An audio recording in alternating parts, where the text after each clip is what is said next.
Players that are more vertically challenged than others can often be overlooked, pun clearly intended.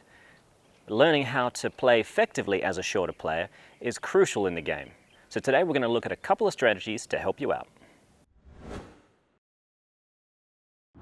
Relinquish some position to get more time to prepare an elaborate dink, or at least a dink contacted at the apex. Yes, you're going to lose out on a few chances to play volley dinks, but being further back isn't as big of a problem as you might think.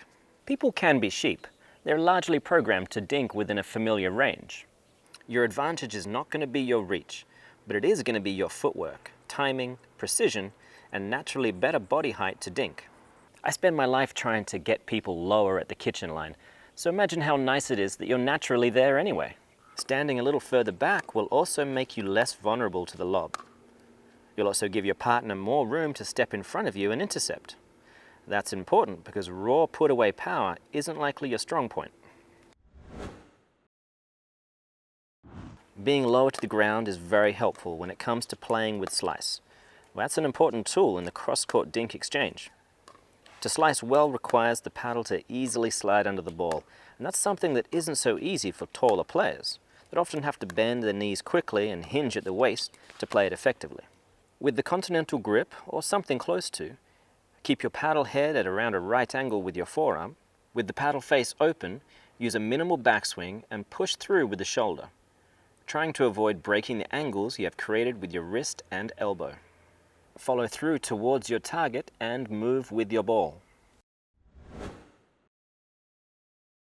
Chances are your opponents will notice that you're not the tallest player in the court, or they might just be lob enthusiasts. Either way, it's safer to expect and prepare for the lob than be surprised by it. This means getting yourself into your most athletic position with knees bent and feet a little wider than shoulder width. Push hard off your left foot to spring into a cross step or a side step if the lob isn't too deep.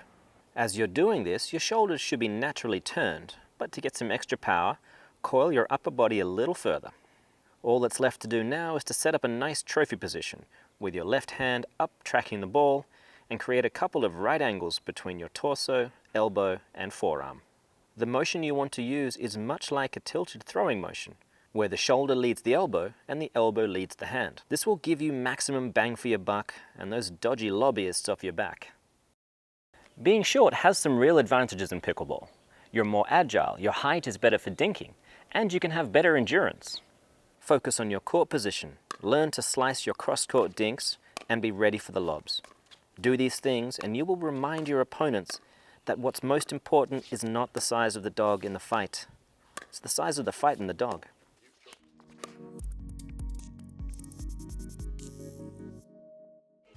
Darn that siren. Darn it all. I think that's the first time I've ever used the word darn. It actually feels dirty to me. I don't think I've ever said fudge either. Players, yeah. You're more agile, your height is better for dinking, and your endurance is superior. Your height is better for dinking, and you could have better insurance. Insurance? I meant endurance.